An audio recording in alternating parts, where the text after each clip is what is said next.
Hello, it is Jojo, or should I say, Jojo. Huzzah. Anyway, this next section is on kind of like the different types of hospitals, for-profit and non-profit. Very, very important distinction because we can look at, let's see, there's 6,129 hospitals in total in the US.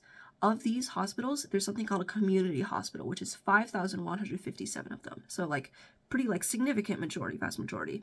And community hospital, by the way, is just like pretty much every typical hospital you would think of. Anything that's open to the general public, so like excluding things like prisons or universities, which are like kind of only those people can access it, and excluding things that are really, really specific, like specialty services, for example, rehab or like specific eye, ears, like throat hospitals.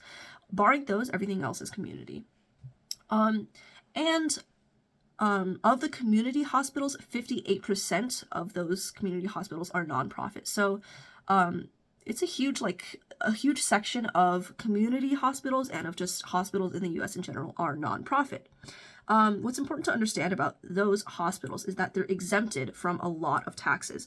So they're exempted from federal like corporate income tax, which is like 10 billion. They have no property tax, no state or federal income tax, no sales tax.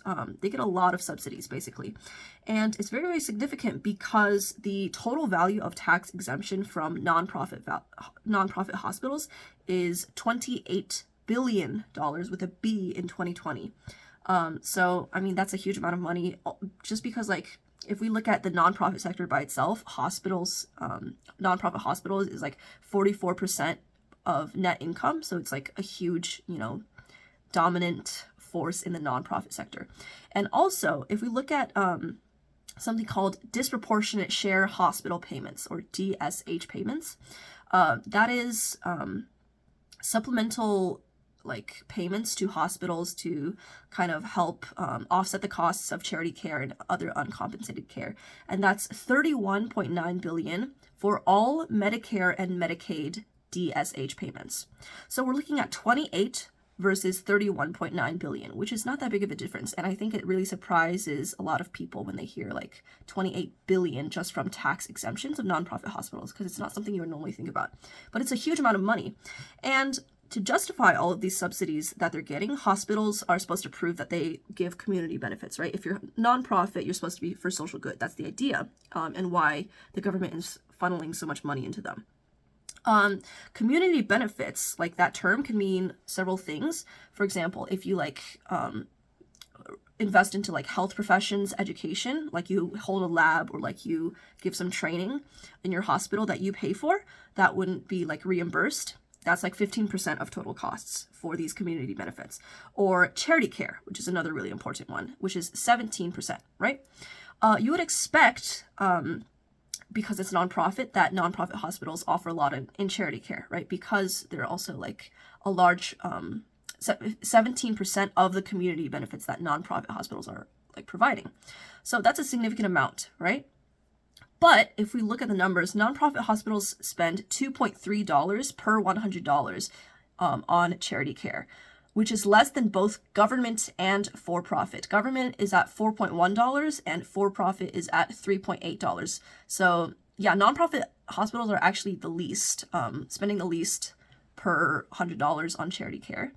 And also with the different ownership types, like privately owned, publicly owned, for-profit, nonprofit, all of that, like there was huge variation in how much charity care was provided. Basically, there was like no straight trends for any of these. Which is really, really not what you want to see when you're funneling 17% of your $28 billion into charity care, like to supposedly, create some social good.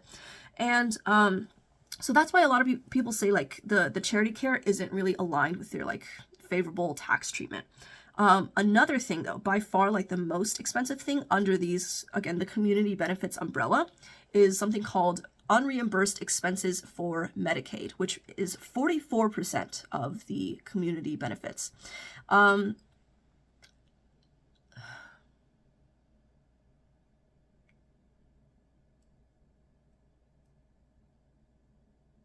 Okay, and these unreimbursed expenses for Medicaid, very, very similarly, like it's just meant to offset some of the hospital's costs when you're providing care for Medicaid and like patients, or like for whatever reason, your revenue is not meeting your cost. So your costs incurred, you're losing money as a hospital. That's where these like unreimbursed expenses for Medicaid, like it's the tax exemptions are supposed to come in. And again, it's 44%, which is over 2/5 of community benefits total for nonprofit hospitals, which is a really, really significant stat in terms of how much social good you're doing, how much care you're providing to those who can't afford it. But after everything is like weighed and averaged appropriately, so there are 45 states in which you have for-profit and nonprofit hospitals. In half of these states, with both like for and nonprofit, nonprofit hospitals had a lower Medicaid cost to expense ratio than for-profit hospitals. So basically, nonprofit hospitals are providing less value in Medicaid care than for-profit hospitals. And again, it's like the most significant category. So they're underperforming in the most significant category of the community benefits that they're supposed to be showing. And yet they're getting $28 billion in tax exemptions, whereas for-profit is not. There's also actually, this kind of extends to mergers. So there's a debate within the topic of mergers of whether they're good or bad. Some say hospitals lower costs and improve quality of healthcare if you do mergers, which is true in some cases, but there's also a lot of antitrust legislation because like consumer rights, you want to protect consumer interests and try not to monopolize hospitals.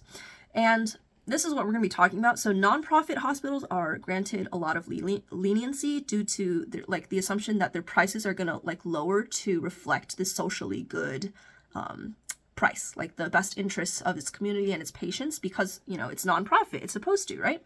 But we actually see that it's not the case. So mergers mean an increase in average price, even with nonprofit hospitals. Patients have less bargaining power since there's fewer options, which is, you know, their experience suffers because of like higher price points all around. And with nonprofit hospitals, mergers meant an immediate and like significant increase in out-of-pocket payments. And these, even if you rescinded the merger afterwards, like the problems like persisted. So it's like you really, really have to be careful about what mergers you allow. You can't just like allow it because of it's a nonprofit. It will actually have negative and very, very lasting impacts, even if you try to reverse it.